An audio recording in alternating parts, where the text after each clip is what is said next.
El rostro que cambió la historia. Era el año 1862.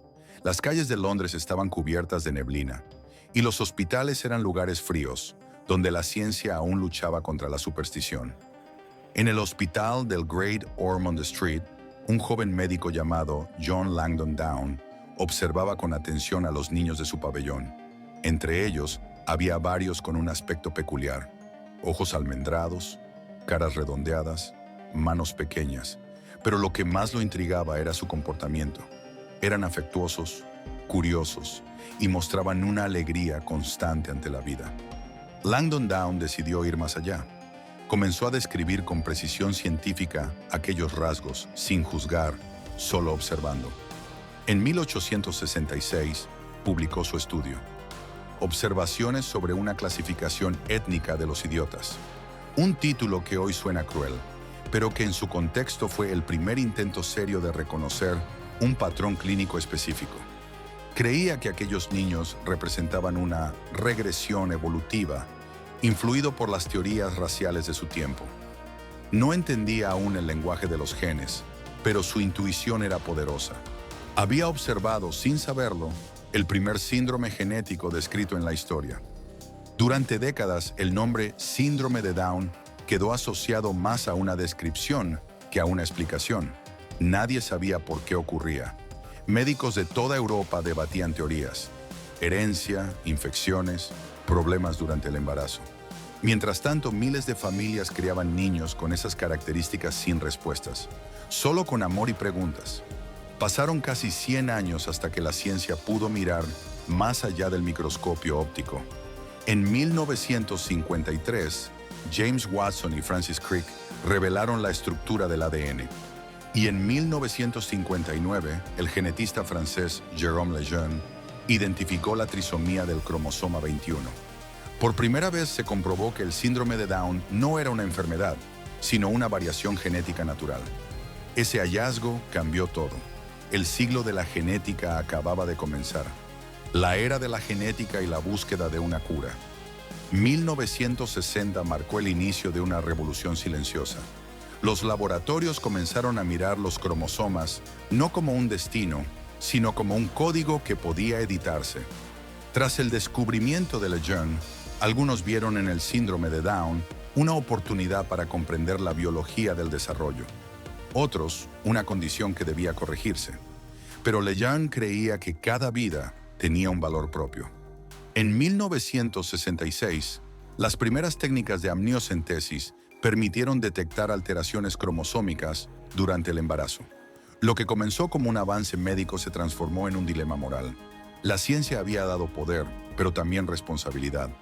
En los años 70 y 80, genetistas intentaron revertir los efectos del cromosoma extra en cultivos y modelos animales. Buscaban los genes clave, DIRK1A, APP, COD1. Cada respuesta traía más preguntas. Mientras tanto, las familias comenzaron a organizarse. Comprendieron que el cambio no vendría solo del laboratorio, sino del reconocimiento social. No necesitan cura, decían, necesitan oportunidades. Antes de morir en 1994, Jérôme Lejeune dejó un mensaje eterno. Cada persona con trisomía 21 es una palabra única en el idioma de la vida. Con el proyecto Genoma Humano, en el año 2003, la humanidad descifró su propio código. Por primera vez, la ciencia podía soñar con regular la expresión genética. El sueño de una cura volvía a nacer. El dilema ético: curar o aceptar. La medicina moderna empezó a obsesionarse con la perfección genética. Los diagnósticos prenatales permitían detectar la trisomía 21 en las primeras semanas de embarazo. En muchos países, más del 90% de los casos terminaban en aborto. La ciencia había logrado predecir la vida, pero también borrar su diversidad. Mientras tanto, las familias alzaron la voz. No necesitamos ser curados, necesitamos ser comprendidos.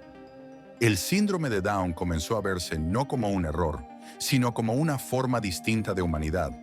Los científicos respondieron: entender no es eliminar. Estudiar el cromosoma 21 podía mejorar la salud y la autonomía sin alterar la identidad. El debate se volvió universal: curar o aceptar. A la par, el lenguaje también cambió. Discapacidad se transformó en neurodiversidad. Y en esa revolución silenciosa, la sociedad comprendió que la verdadera enfermedad no era genética, sino moral. Reprogramando la vida, terapias genéticas y ensayos modernos. Con las células madre y la ingeniería genética, la ciencia dio un salto inimaginable. En 2006, el japonés Shinya Yamanaka descubrió cómo reprogramar células adultas. Y en 2013, Jan Lawrence logró silenciar el cromosoma extra usando el gen XYST. Por primera vez, una célula con trisomía 21 se comportó como una célula normal. Los científicos comprendieron que la clave no era eliminar el cromosoma, sino regular su actividad. Así nacieron las terapias epigenéticas, fármacos capaces de equilibrar neurotransmisores y mejorar la memoria y el aprendizaje. El objetivo ya no era curar, sino potenciar la vida. Pero con cada avance surgían nuevas preguntas. ¿Qué pasará el día que podamos apagar un cromosoma dentro del cerebro humano? La promesa era inmensa, y el riesgo también. El impacto humano, ciencia, familias y sociedad. Más allá de los laboratorios, el verdadero cambio ocurría en los hogares. El diagnóstico de síndrome de Down ya no era una sentencia, sino el inicio de una historia de amor y superación. La inclusión transformó las escuelas, los trabajos y la cultura. Los niños aprendieron juntos y las empresas descubrieron empleados con una ética y alegría únicas.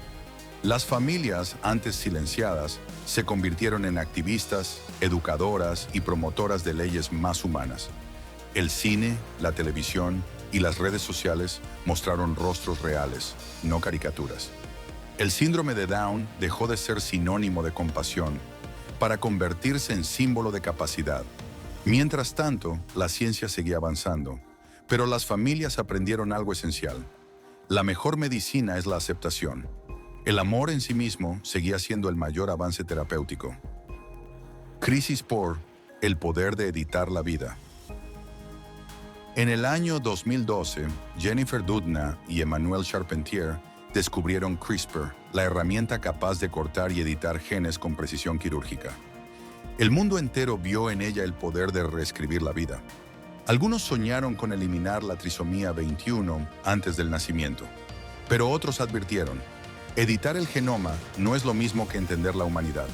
El escándalo del científico chino He Jiankui en 2018 demostró lo peligrosa que podía ser la manipulación genética sin ética.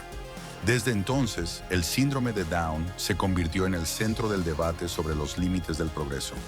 El poder de editar la vida estaba en nuestras manos. La pregunta era: ¿sabremos usarlo con sabiduría? IA y genética, el futuro de la evolución humana. En la década de los 2030, la inteligencia artificial comenzó a simular genomas completos. Podía predecir enfermedades antes de que existieran y calcular la probabilidad de cada mutación. El síndrome de Down se convirtió en una variable dentro de un algoritmo. La biología y la informática se unieron para formar la medicina predictiva. Algunos soñaban con prevenirlo todo. Otros veían una amenaza a la diversidad. Pero entre tantos algoritmos surgió una ciencia más humana. Científicos y familias comenzaron a usar la inteligencia artificial no para eliminar diferencias, sino para entenderlas y mejorar la calidad de vida. El futuro de la genética ya no se medía en bits, sino en empatía, porque al final la máquina puede calcular, pero no puede amar. Y el amor, doctor, sigue siendo la variable que ninguna inteligencia artificial logra replicar. Más allá de los genes, el valor de ser humano. Todo comenzó en un escritorio de Londres, con un médico curioso que observó un rostro diferente. 160 años después, la humanidad aprendió a leer y editar su propio código genético. Pero también comprendió algo más grande, que la perfección no es el destino de la vida. Hoy sabemos que la diversidad no es un error, sino el lenguaje secreto de la naturaleza. Que la verdadera revolución genética será ética, no tecnológica. Y que la ciencia, sin compasión, es solo una máquina sin alma. El síndrome de Down no es una enfermedad que deba desaparecer.